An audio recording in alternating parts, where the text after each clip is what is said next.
Chris Wooding, who is EA to Caroline Casey of the Valuable 500. He is instrumental in facilitating seismic shifts in the attitudes of influential people, and thankfully that trickles down to how we live and work. And to give you all an idea of what I mean by that, we're going to take a look at this quick video.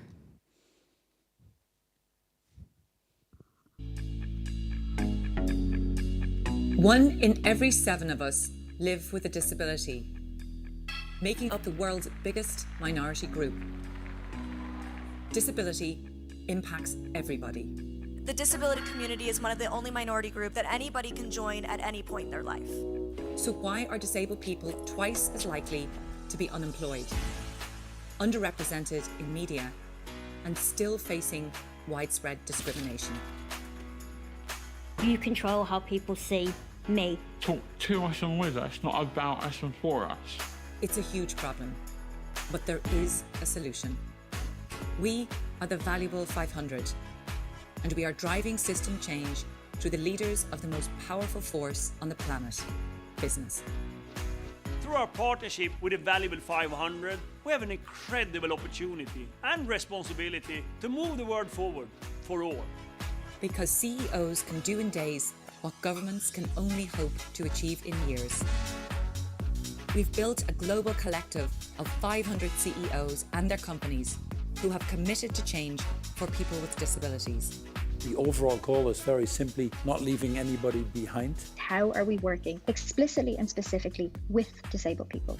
We represent 22 million employees in 41 countries across 64 industries, including the world's biggest brands. And when the Valuable 500 companies work together, the power of change multiplies through their employees, customers, supply chains, and beyond. There is power in collective action. Simple acts done multiples of times by hundreds of companies can and will change the way we do business. We are working to ensure disabled people get into work and are supported to rise and lead, have access to products and services, appear in front of and behind the camera. Hire other disabled people. You and whatever project you are working on will be better for having done so. Coda! We will gain direct insight from the disabled community. I do need help. Sometimes I'll break on, but always so close in the first place. And gather disability data on a global scale. To use that data to spotlight the issue and drive change. With our CEOs leading through their personal connections and experience. All of us have a disability of some sort. I think we need to celebrate those differences. Together, we are building a world that includes every body. So no matter who you are part of our story. We are the Valuable 500, and disability is our business. Disability is all of our business.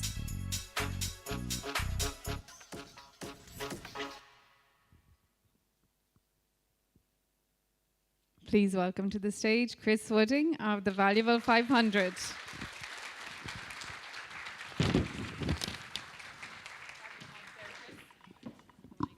Hi everyone. Thanks so much for joining us, Chris. Thank you so much for having me. Not at all. It's an absolute pleasure. And from when we first connected, you were excited and delighted, but also a bit like, oh my God, really? Am I going to do this? But it's brilliant to have you. Yeah, I have to admit, this is a really alien experience for me. I'm usually the person in the dark corner, silently screaming, being like, Caroline, wrap it up, you're over time, there's a taxi outside. So yeah, for me to be on stage talking about my experiences is definitely a new thing for me, for sure. Well, this is what today is all about, and everyone sharing your experiences with each other. You're all in the same boat, and you know, it's just about learning from each other as well. So we're delighted to have you, Chris. Thank you. So give us a bit of background on, like, the title of your talk is about kindness, flexibility, and a load of creativity. How a 15-year relationship was the foundation to build the biggest CEO coalition in the world addressing diversity issues. So, like I just said, like this is our 15th summit, and I'm like, those years have just flown. Like, How did you get working with Caroline? Where did it all start? Sure. So before I actually go into that, I'd like to audio describe myself as well, if that's okay. Absolutely. So I'm a white male in his very early 40s, with blondish brownish hair, brown eyes, checked jacket, white shirt, black trousers, and to keep it professional, I've teamed it up with some black trainers. Excuse me. So, first of all, I want to say I don't really know if there's a specific path that we go down to become EAs. Like, it would be interesting hearing from you guys how you have all become assistants, because I certainly did not go down a standard path. I very much fell into the position. I don't know whether you do a course or anything. I don't know. Yeah, I think most people get a job unless you actually come into it as a career EA. And we might get Hayes to touch on this in their presentation. Have you seen a pattern? Is there a normal route? But I think a lot of people would say they fell into the role. It can be one of those roles where it's like, oh well, I fell into it. And but I think it's the skill sets once you get into a company and the skill sets match what the job requires, then you start gravitating towards that direction. Would everyone pretty much agree with that statement? So yeah. Okay, well, my path wasn't standard. So it was 2008. I was living in London at the time, and I was working in an admin position for a law school. I hadn't had any experience of being an assistant at all. I think the closest I could have got to assisting experience was the fact that I was the point of contact for the law firms that exclusively sent their trainees to study law at that law school. So whenever they needed something, it was me they came to, but that's the closest I could possibly get to being an assistant. And my partner at the time got offered a job in Dublin. I'd never even been to Ireland before. And we decided to scope it out. I mean, the job that they'd been offered, the money that they were getting paid was more than both of us combined in London. So money-wise, it was a no-brainer, but it was just a case of, do we leave London to come to Ireland? It's a bit of a risk. So I came for a weekend, and we were like, let's just do it. We had nothing keeping us in London, really. So we were like, let's just do it. Let's see how it goes. And spoiler alert, we broke up a year and a half later. So that ended well. But yeah, so we did it, and we moved into an apartment in central Dublin, and we were actually next door to this little office called Canchi, which was Caroline Casey's first company. And I used to see them going in and out of the office all the time, and I'm like, I wonder what they're doing there. And obviously I was jobless at the time. It took me a long time to find a job.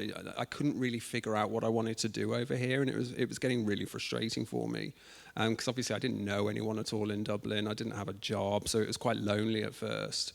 But anyway, we eventually bumped into Caroline when she was coming out of the office, and we chatted to her a little bit, and we told her that I was struggling finding a job. And she's like, oh, well, I've got a project manager position at the moment. And we sat down and spoke about that, and it became very obvious very quickly that I was not right for that, and still wouldn't be. So we kind of just went on our own separate ways after that for a bit. And I did some temporary work, and just to bring in some money, and also to keep me occupied as well, because I was so bored. And it was about a year later, I think it was around August 2009 that I got a knock on the door from Caroline. And I only actually heard this story the other day from Caroline. Her assistant had handed in their notice, and they were moving on to a new position. And Caroline and the managing director at the time were going through barrel loads of interviews for a new assistant. And Caroline just wasn't feeling any of it. She was like, nah, they're not right. No. And Caroline's the kind of person, she recruits really weirdly. She's very much like, she taps into people's emotions, and she likes to get connections with people, and she feels it very, very quickly. And if she does feel it with you, it stays with her and she remembers you. Now, it might not happen instantly. It could come out 3 years later, and she'll ring you up and be like, do you want a job? And that's what happened. Do you think is that like a heightened sense because of her because she's visually impaired? Is it a heightened sense of her connection with people, say, for example, do you think? Maybe, but I just think she's a bit woo-woo. Like, she likes all the universe, the moon, and all that kind of stuff. I think she really taps into that kind of stuff, and she just gets a vibe from people. And I mean, it's amazing. Clearly, you don't. No, we are like chalk and cheese. I'm like, what are you on about? But anyway, so I got a knock on the door, and apparently she'd got up in the middle of an interview for another poor assistant and be like, no, this isn't right. I know who I want. She told me this the other day, and she knocked on my door and she was like, do you want a job? I was just like, yeah, well, yeah, but doing what? And she was like, my assistant's leaving. I want you to be my assistant. Will you interview for it? And I was just like, yeah, because the chat I'd had with her the year before, I was so enamored with her. Like, I don't know if any of you have met Caroline before, but she's a unique person, and the energy that she gives off is incredible. You just want more and more and more when you get it. And I was like, yeah, I want to work for someone like you. And so I interviewed, and they put me through the most grueling interview ever. I've never seen it happen again after me. So they put me through this interview. Yeah, they put me through this interview. I think it was the managing director at the time wanted it done by the books, whereas Caroline was like, I want him. But they made me do a written exam. I was just like, oh, God. And I remember doing it. I was like, I don't know what I'm doing. And it's really weird. Even after being offered the job, I've never heard anything about that written exam. I think I failed it, you know. I honestly do. I don't think I passed. Well, you obviously did a lot of other things right. Well, yeah. For her to offer you the job, and she must have just known you were going to be the right person for it, right? That's the thing with Caroline. And look, I'm here 15 years later, you know, so she did know it was going to work. But I'll never forget my first day starting for Caroline. It was September the 21st, 2009. And I remember coming in, I'd worn this ghastly brown suit, because it was the only suit I owned. I was only 26, I didn't have any money. And they were all there in jeans and T-shirts, so I already looked like a complete muppet on my first day. And it was a charity. We didn't have any money. And I got sat on this rickety desk in this dark corner, facing this sickly purple wall. And that's all I can remember of my first day. Oh, and I remember Caroline came in and she introduced me to everyone. She's like, find your feet, go through the handover, the document that the assistant has left. And she'd already gone by now, so it was like a 2-page document that I had to go off. And I'd never been an assistant before. It became my Bible, but I was like, what am I doing? And she was just like, all I need you to do today is get me a flight to New York for next week. I was just like, okay. With what and how and where'd you stay and what's the process? But it was very much a sink or swim kind of situation for me. I had to learn how to become an assistant, but it was nice in a way because I learned how to do it my way. And yes, I had that handover document, but Caroline's the kind of person that if you get the job done, it doesn't really matter what way you do it. Yeah, and so obviously we talked about this before, like the unique selling point of your relationship. And like the foundations that you have built. I mean, it's really that really close relationship and connection that you have with Caroline, which I think it's unusual for two people to have in any situation, but in a work context, like where you're supporting your exec, like to have that kind of close relationship is really key to how successful it is and why you're still together. But Absolutely. You know what I mean? I think that's kind of Absolutely. That makes a huge difference, right? It's so important. It's so important. I've always said, and Caroline agrees with me with this, is that I truly believe that working for the right person for you is so much more, when you're an assistant, working for the right person for you is way more important than working for the right company. Now, you have to like the company and like what they do and all that kind of stuff. But when you're an assistant, that relationship with the person you are assisting is the most important thing. So we have a couple of photos, just to kind of document like a lot of really fun times, obviously that you've had together. And I'd say like there's plenty of stories in every single picture, but it just it just shows kind of, I suppose, how close you are, how happy you are. I know like you have your ups and downs and everything, but like, how would you describe that relationship with Caroline? Yeah, the funniest story out of those ones, most of those are relatively recent, to be fair, because this is how old I am. When we first started, smartphones weren't that big a thing. So we didn't have a camera in our pockets all the time. But that 1 second from the right where Caroline is in a ball gown and I'm in a tux, that I think I'd been working for her for about 7-8 months. That was the first time I had to fake tan Caroline's back. We had a tan emergency. And so I got shoved into a cupboard with Caroline. Off comes the dress, and I have to take fake tan her back. I remember I walked around with orange hands for the rest of the night. But yeah, it's lovely looking at those because we do have an amazing relationship. And so yeah, what's it like? It's the best way I can describe mine and Caroline's relationship is kind of like siblings that work together. We are really, really close. We want the best for each other all the time, but my God, we bicker. And I think that comes with time. I don't know how long you guys have been supporting your executives, but over time, I've gradually got more and more of an attitude with Caroline.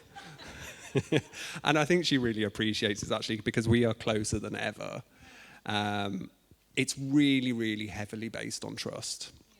Because if you can't trust each other, especially that partnership in a business, then I think you're doomed from the beginning. And was that trust there from the beginning? Do you think, obviously you felt so out of your depth on the first day because you hadn't done the job before, but was it she put you at ease? Was it just that you had that connection, or did it kind of build to the point where... I wasn't at ease at all at the beginning. Yeah.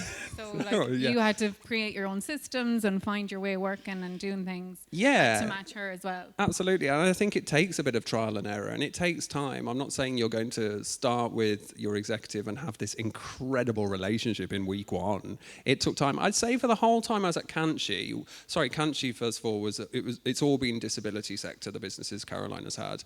Kanchi was an Irish company that we created an award ceremony for businesses practicing disability business inclusion. And I think through the whole of Kanchi, because I've actually left Caroline twice. So I left in 2014 the first time, and so I started with her in 2009 and worked with her in 2014 until 2014. And that whole time, I was very much a standard assistant, I think. I don't think the relationship was like it is now at all during that time. I was much more timid. I was much more afraid to say how I really felt, because I didn't really feel like it was my position then. And I didn't have the confidence at all. I think the way that assistants are looked at now is quite different to how it was back then. And let's not forget, I was a boy in a very female world at that time. I think it is changing now. But I'd say on a weekly basis, people would reply to my emails calling me Christine. Just because I signed it off Chris. I'm like, I'm a boy. So yeah, it takes time. So obviously that's 5 years that I was kind of I went in, did what I was told to do, didn't complain. I was very much a yes person, yes boss, no boss, anything you need boss. And it just doesn't work for Caroline that way. And I think it was the second company that we worked together in, which was called Bink, and that's where the Valuable 500 vision started.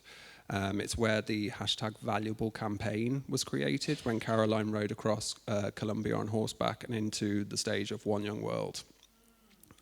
That time we had together, it wasn't the longest time. I think it was 2015 to the end of 2017.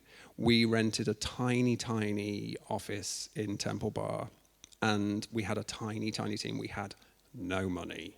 We couldn't even afford a broadband account at that time. So we had to have this dongle attached to my laptop, which was about 15 years old itself. And I could put money on every time we needed to do something really important, the dongle would run out. And it would be pouring down with rain, and I had to run from Temple Bar to Vodafone on Henry Street to top this dongle up. There's one instance that sticks in my mind where we were trying to get to Richard Branson, and we were so close to getting him. We were like I say, we had to be quite creative with a lot of things that we did, but we were going through his tennis coach to get to him, and And his tennis coach was like, I'm seeing him in 5 minutes. If you can get an email over to me, I can put it in front of him. So we were like, oh my God. Guess what happens? The dongle runs out. And it was pouring down with rain. The amount of screaming in that office at that time. But I think it was during that time that mine and Caroline's relationship really started to develop. It's because we were on our own most of the time. There wasn't a bigger team like there was in Canchi. It was me and Caroline starting from scratch together with this vision that Caroline had. And I was just trying to do everything I possibly could to get her where she needed to be. And she so appreciated it. And we were just scrabbling around together in this tiny startup that she created. And we just became everything for each other during that time. And a real friendship started to form. We're complete weirdos. Like, for example, if I'm stressed about anything, she knows when I'm stressed, I go really, really intense and I get really close to my computer screen and I don't want to be talked to and all that kind of stuff. So what does she do? She reenacts the Adele Hello video at me. So she wraps her head in a scarf, bangs kettles, gets the spoon out, she's like, hello, at me constantly. She does that to me every time. The latest one is Enya as well. We get that a lot. So she's constantly running around the room chanting, sail away, sail away, sail away at me. Like it sounds like such a fun environment as well, but it also like having that sort of carry on, for want of a better way of saying it, it kind of, everyone's relaxed then. Do you know what I mean? Everyone, because like it can be hard sometimes when you feel, okay, I have to behave a certain way, or, you know, a lot of people will talk about like bringing your whole self to work and, you know, being yourself and everything, but you do have your own boundaries to that too, you know, so it's kind of, but it must be a really fun place to work as well. Absolutely. I mean, the work we do is so serious and so important. So sometimes it can get really, really intense and it can be hard. The disability sector can be a really hard place to work in. So I think we owe it to ourselves to make it fun along the way as well. You have to get through it. So sometimes it might not come naturally and you have to force yourself to do it, but it does help everyone else as well. But we're a huge emotional support for each other as well. Like I said, it's so based on trust. Caroline is registered blind. So everything I do is for Caroline. And I have to do so much for her that so many of your executives wouldn't need you guys to do because she just can't see. And I have to constantly, every day, remind myself that Caroline is registered blind because she's so self-sufficient and she's so good, but sometimes she hides that she can't see or that she's struggling. And so a lot of the time I will just do it without her knowing. So. What would a day in the life be like for you, for example? What would a day in the life be like for you at the moment? Yeah, I mean, working for Caroline, I don't think you really ever get a standard day. It's always very, very varied, very random, and you get some completely out there requests coming in. But there are standard things that I do that is the standard assistant type of role. So every day I would start off going through all the emails. So my account, Caroline's account, and Caroline's LinkedIn account. It's very likely that Caroline will be somewhere in the world. She'll be traveling. She's always traveling. And because of her vision, I am responsible for her inbox completely. It's not that I just mark things that she has to get back to later on. I have to try and do them if I can. I'm of the frame of mind that if I can do something for Caroline without involving her at all, I'll just do it.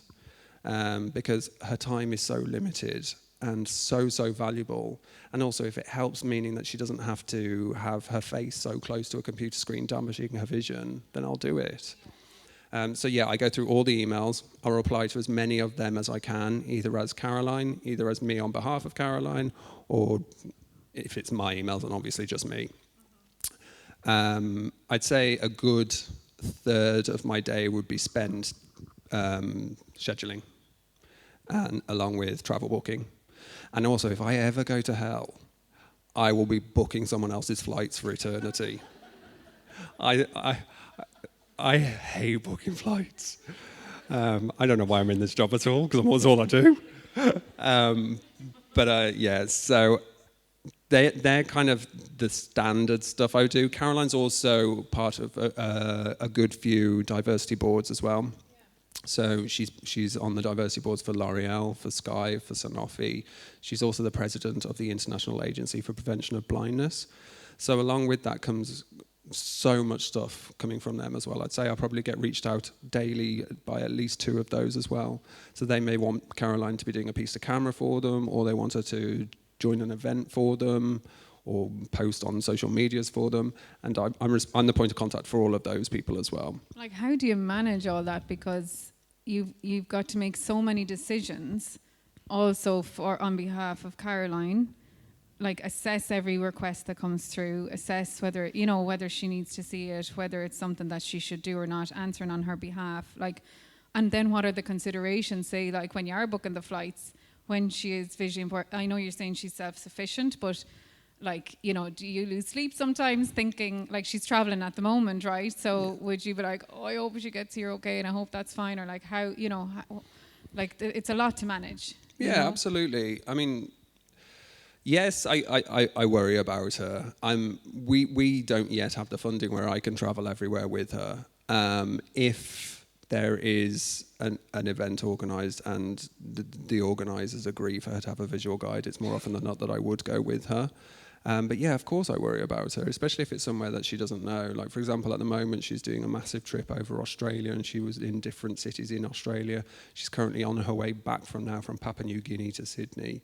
And I know that she doesn't know those airports very well. So yes, I'm always on alert. And I think that's where the boundaries have to get a little bit blurred, a little, like, I signed up for this. And I'm always watching, basically. I will try to put as much into place as I possibly can. So, for example, I might be able to get airport assistance for her, although that can be quite tricky. And because I know her quite well, I'll always put her in the seat that she wants to be in. I know that I'll try and get her in some way she can get off the plane early, so that will even give her a bit extra time in the connecting flights, that kind of stuff. I think it's just a case of getting to know your executive as well as possible and know what they like, what they need, and forecast as much as you can. Preempting stuff. And then, like, practically in terms of, like, do you have systems, do you have templates that you have, for responding to things, or do you get things, do you take it home and review them in bed when you're like, okay, what will I say to this crowd, We don't have templates. Caroline and I are definitely not template kind of guys. And because everything that comes in is so different, there's not really a template. I mean, for example, if someone invites Caroline to speak at an event, we have an event request form that the people get, and then they have to go through our comms department and all that kind of stuff. But there's not a specific way to deal with things. Things are so different that come in.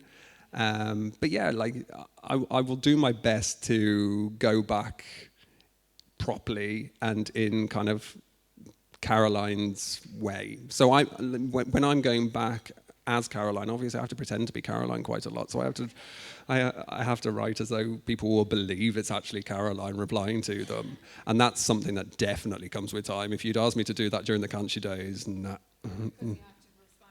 I'm sure everyone in the room is used to responding in your exec's voice as well.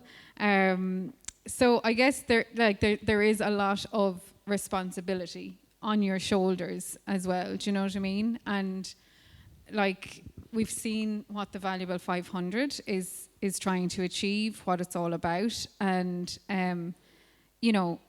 not only are you supporting an exec who has extra requirements, but also the mission that the organisation is on. You are really making a huge impact in society.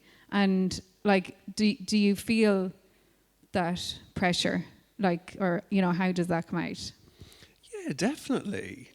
I mean, like, as I've said before, what we're doing is really, really important. It's not like we're just going into work, crunching numbers, and then clocking out at 6 p.m.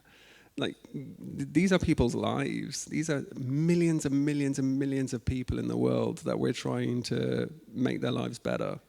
So yeah, there is a responsibility, of course, and every little thing that we do could be something huge for them. So there's always that added pressure to everything that we do, and that's why I was saying that we really try to make our lives fun at work at the same time by doing that, because there is always that pressure, and that's why it's quite hard to have the strict boundaries with ourselves as well. Absolutely. So I actually had reached out to Caroline just to ask about the impact on her life of Chris's work and how he supports her. So I'll just read out what she had sent. She said, "It's difficult to think of a couple of instances to highlight the impact that Chris has on my life. It's not necessarily what he does for me, which is amazing. He's so good at what he does, but more the level of trust we have for each other. He looks after everything for me, both in my professional and personal life, which means that I don't have to worry about my sight and having to navigate through that myself. It means I can work all the hours on the work I need to be doing. I don't have to waste a second of my time, which is really limited. He also gives me the time to check in with myself, something that I never used to have. I'm a workaholic and a people pleaser. Chris has unbelievably changed the course of my career because he has a talent for helping me to hold myself to account. He's not an enabler. The majority of people see me in a particular way, a very confident advocate, traveling the world and standing on some of the biggest global stages. But Chris sees the real me." I'm going to get emotional now.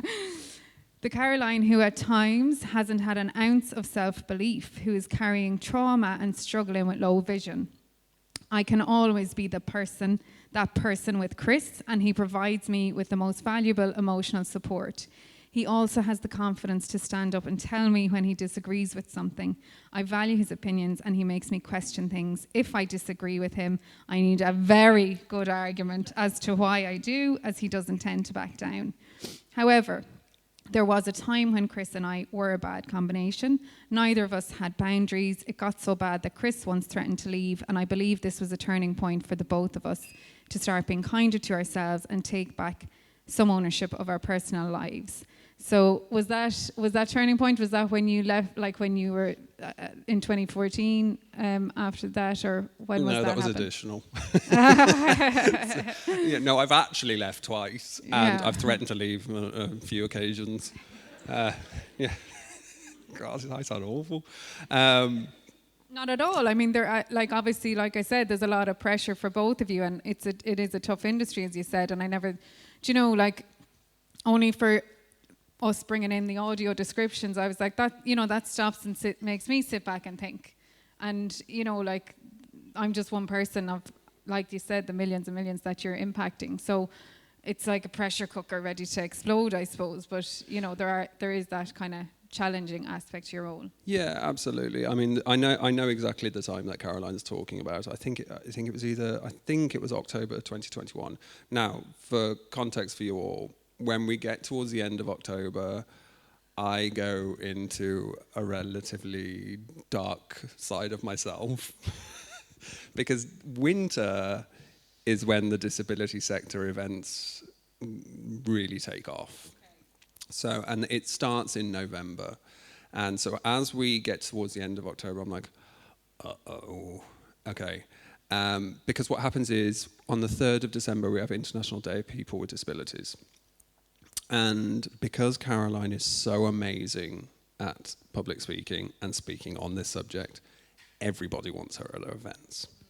And so you would not believe the requests that come in. It's just relentless. It's just request after request every couple of minutes. And Caroline is not a no person. Caroline wants to help everybody, and Caroline says yes to everything. And then I have to schedule everything. And it was a really tough time at the Valuable 500 anyway at that time. And I just broke. And it had just been too much. And I could not keep on top. I could not do it. And I was trying to get back to all these people that we'd agreed to do stuff for, and I was having to disappoint people because it just wasn't possible. I couldn't clone Caroline. I couldn't create an extra 3 days in the week for us to do all this stuff. I'm not magic. And I was being expected to be, and I broke. But Caroline was also broken at the same time as well. And I always think when the executive is broken, that's obviously going to affect the assistant too. And vice versa, when I'm broken, it affects Caroline too. and I couldn't find a way out this time. I've got out of rough times a lot in the past, but this one was different. I couldn't find a way out, so I went and got myself a new job offer, actually handed in my notice. But luckily, Caroline and I properly sat down and spoke about it. Well, not spoke, I think I screamed quite a lot. And she convinced me to stay this time, and I'm glad I did, of course. But yeah, that was a really rough time. So you mentioned that about like disappointing people was a big thing, where you're like, okay, she has committed. She'll be disappointed if I start unscheduling or telling them that she can't make it. And also like these people will be disappointed if I have to go back to them now after her, and I'm going to look like the big bad, you know. And so I think like that kind of leads in also to your addiction, the email addiction that you have. Yeah, my name's Chris, and you I'm know, addicted to emails. we're doing warts and all today, but yeah, you have that kind of that. I suppose it's a pressure that you feel to not disappoint people, and yeah. Yeah, absolutely. So, just to clarify, when we say I'm addicted to emails, it doesn't mean I love them. I am addicted to checking them. I'm the kind of person, I think there's two kinds of people in this world. One, if you look at your phones, one that has notifications all over the place, red symbols with all the notifications of unread stuff, or someone who has none because they hate an unread email or an unread text or whatever. I am the second kind of person, and I'm like that with emails as well. I always see everything that comes into me as urgent, and I think that goes back to what we do, because I do believe it's all urgent. So everything that comes into me I see as urgent, but that puts so much pressure on myself all the time, because I feel like I can never ever switch off, and I'm constantly going back. So you'll always see emails coming from me at like 10, 11, 12, like, because I just want to help the person on the other side straight away. And because I'm also conscious that when I get up the next morning, there's going to be, I don't know, 30 more, I'm like, well, I'm never going to keep on top if I don't keep going back. And I think over the years, that's how I've just become addicted to it. I just can't stop checking my emails. I'm getting better, but yeah, that's tough. Cause like I got to the stage, I remember you were saying you were in the cinema and the phone was going off in your pocket, and you couldn't just sit through the film. Like, I wouldn't go to the cinema. I wouldn't go, because I could feel my phone vibrating, and because it's very rude to look at your phone in the cinema, I'd just sit there, like, absolutely, I wouldn't even know anything that happened in the film, because all I'd be thinking about is that my phone vibrated in my pocket. And do you know what the annoying thing is? Most of the time, it was like an HSBC current account statement email when I come out. It's just like, oh my God, so I actually missed a whole of a great film because of HSBC. I couldn't do it. I could not do it. And so that's why that moment Caroline was talking about in her quote there was such a dark time for me, because it bled really heavily into my personal life, and it affected my marriage. And something had to change. It really did. So how did you change that? How did you fix things when that happened?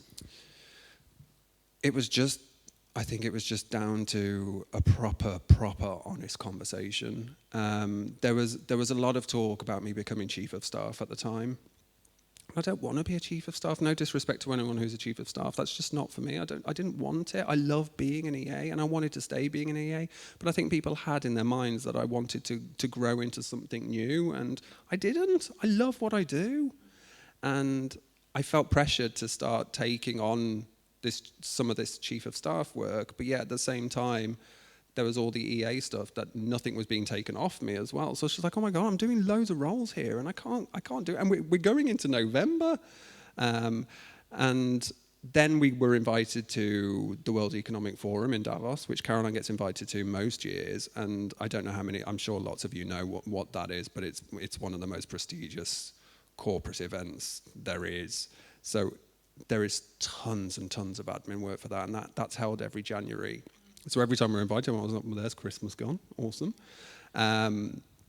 So we also had that coming in, and then after that you've got the Zero Project Conference, which is a huge disability conference in Vienna. Then after that you've got Mobile World Congress, and it was just too much at the time.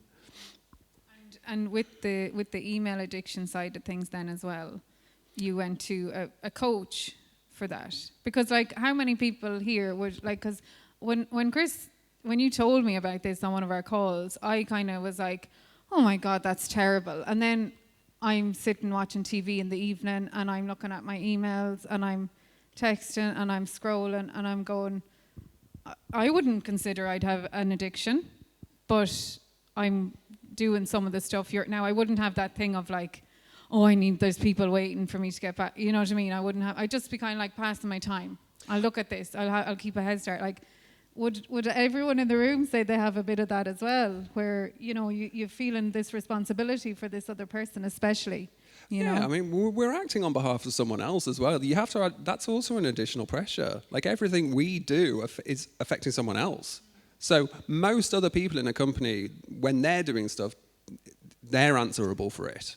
But when we do stuff, it's for someone else. It's a different kind of thing completely. But also, I do think it boils down to personality types as well. You can't blame it all on the workplace. Like, I am incredibly organized as a person anyway. I hate notifications. And I've been like that since I was a kid. So it's not all, and it's what makes me good at my job as well. So what causes me a lot of pain is actually what makes me a really good assistant. Yeah. So it's like, I don't know, where is the win there? I don't know. So if anyone has any tips that they'd like to share, please feel free as well. So I guess like at the moment now, everything is great. Do you have some highlights from your career so far, high moments? Oh gosh. Yeah, I mean, there have been loads. I remember it was one of my first highlights. I think I'd been with Caroline for a year, and she got invited to speak at the Clinton Global Initiative in New York. And luckily, it was one of those ones where I could go with her as a sighted guide. Before I know it, I'm in a green room, and I'm closer than I am to you now. I was that close to Barack Obama and Bill Clinton. I was just like, oh my God. Oh, Caroline. And she's like, yes, Chris, I know. Yeah. It was just unreal. I'll never forget that moment. I will never forget it as long as I live. Some of the people I've met and experiences I've had just because I'm Caroline's assistant is just amazing. Even last year, Caroline was speaking at an event in London, and it was one that I was over there with her, and Jamila Jamil was also speaking there. I get really starstruck. I can't help it. And Caroline was speaking just after Jamila Jamil, and I was like, I'm not going to watch Caroline. I'm going to find Jamila. And honest to God, I stalked the woman. She went to the toilet, then came out, and I think I went so high-pitched only dolphins could hear me. I just screamed her name down the corridor. And luckily, she allowed me to take a selfie with her. But she actually had to teach me how to take a selfie. I was that nervous. I couldn't control my phone at all. But massive politicians and celebrities aside, one of the biggest highlights is the people you work with. I mean, the Valuable 500 team in itself are just, those guys, past and present, are just the best team. They're such great people, and they're all there because they want the world to be better. And they help me through so much as well. I've got some lifelong friendships from this organisation. Caroline herself is a huge highlight. I think working with Caroline, I don't know what I would be like now. Like I was saying to you earlier on, when I first started working for Caroline, I was a timid 26-year-old that didn't have a clue what he wanted to do. And you know what? Now I'm so proud of how I've turned out. That's a huge highlight for me. I'm confident. I know myself. I bring my authentic self to work every day, and I'm not ashamed of it. Good, bad, ugly, whatever. I own all of that, and that's because of Caroline allowing me to do that. I was actually talking to her about it the other day, and she gave a really good example of how to describe it.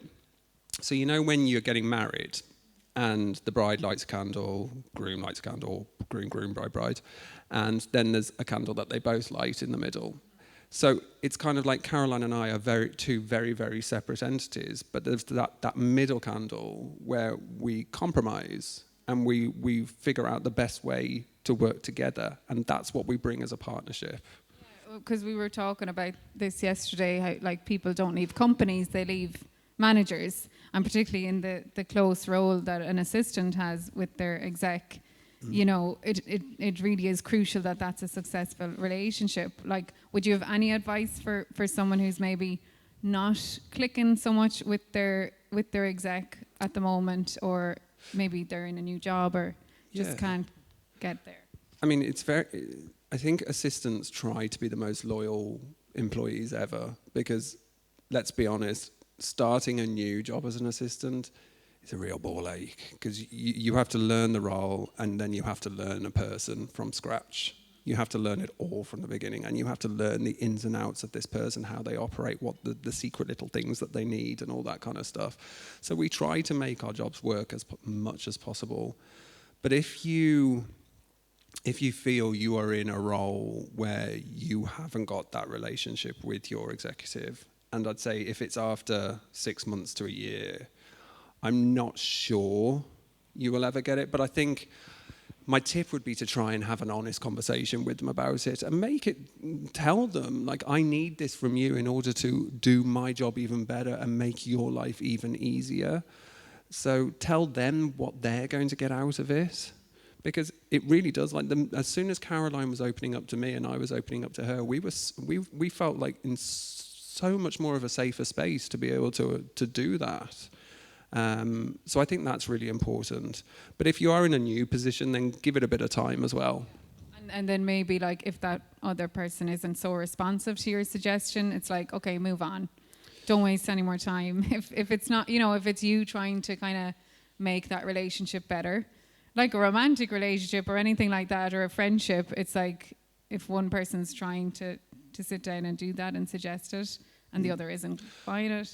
Yeah, I think it's an individual thing as well. I think it depends on what you want to get out of your job. So, for example, during the time between Kanchi and Bing, the first and second company, I worked for a big global professional services firm for a while. And there were loads and loads of assistants in there that just loved their job. They came in at 9 and they left at 5:30. And they did what the executive needed them to do. But a lot of the time, they didn't really speak to their executive very much. And I remember when I started, on day one, I was just like, this ain't the place for me. This is not the place for me. All I could hear was keyboards tapping and phones ringing. I was just like, where's Enya? I was just, so I think it's what works for you, because that environment could be the perfect environment for someone else, and my environment that I have now could be some people's absolute nightmare, because it's more chaotic. There's lots of noise, and it's really what works for you. Very good. So we might just have questions shortly before we wrap up with Chris. If anyone has some questions, Fiona. I think, actually, Lisa, if you want to grab the mic from Brian. And so I know you wanted to also say a couple of things, Chris, about the role, and to the audience about, like, you know, about your role and you know, how you feel it's a bit of a golden time now for EAs and PAs. Yeah, like, this is my opinion. So my LinkedIn account lay dormant for the last decade, and I started trying to be a bit more active on it last year. I've still got about 6 connections, that's about it. But the connections I do have are mainly with EAs. And some of the stuff that I see that they post, I find so comforting. And I see they share the same struggles as me, they share the same wins as me. And I love reading about other EAs. So I'm really, really driven to be a part of this EA community, because I think we can fight for each other so well. And I think it's really, really important for assistants to stick together. I think up until now-ish, it's been a relatively invisible position. And it can be a really thankless role at times, let's be completely honest. It can be. You are the person in the background. but I really believe that they're starting to be seen for their strategic input. I mean, I'll tell you what one of my bugbears is. I hate people following up from an email and saying, I'll leave it with Chris to work his magic. It really irritates me. I'm not some little pet magic unicorn that just clicks his fingers and a diary insert pops in where it's free. Effective diary management is a strategic skill. If you are doing it properly, it is a skill. Not everyone can do it. You need to be able to forecast. You need to be able to know the person you are managing the diary for, down to an absolute T. Like, you need to know where they're going to want to eat, where they need breathing time, how long it's, like for example with Caroline, it's not just a case of putting her in a taxi and telling her to go. She's going to need to figure out what door to knock when she gets out of the taxi because she can't see, you know? Factoring time. So it's amazing how many people still don't get that.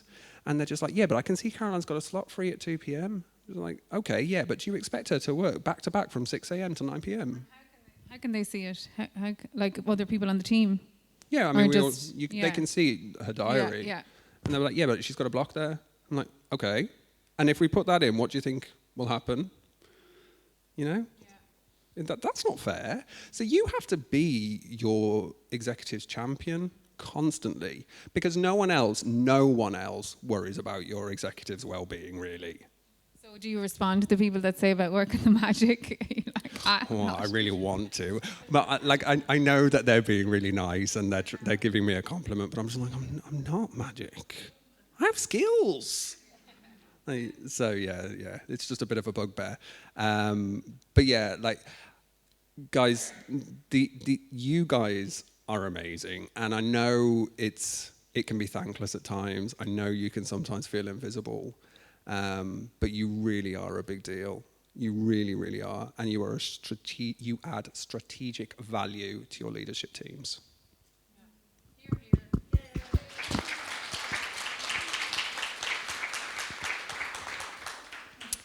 Hi, Chris. Firstly, thank you so much for sharing your journey and for taking the time to be with us today. It is a singular role a lot of the times for EAs and PAs, and I've come through a lot of different companies and have felt that. But my question to you today is, you know, the older kind of established EA role where you work directly with one person, and you get to know them very well and the intricacies of their needs, etc., is evolving, where, especially in the economic world, that an EA now looks after 3 or 4, if not even 5 VPs, and you're playing Tetris, so, you know, the diary is not just, you know, a singular one.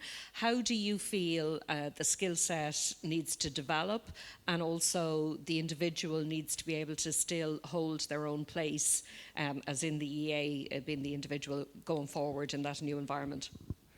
Yeah, do you know what? I always think about the people that assist a large number of people. And for me, the most important thing is the relationship and communication between you and your executive that you're supporting. So I personally never assisted a large group of people. So I imagine it must be difficult. It must be difficult because I think the role would become much more heavily... Well, you wouldn't be able to build those relationships as easily.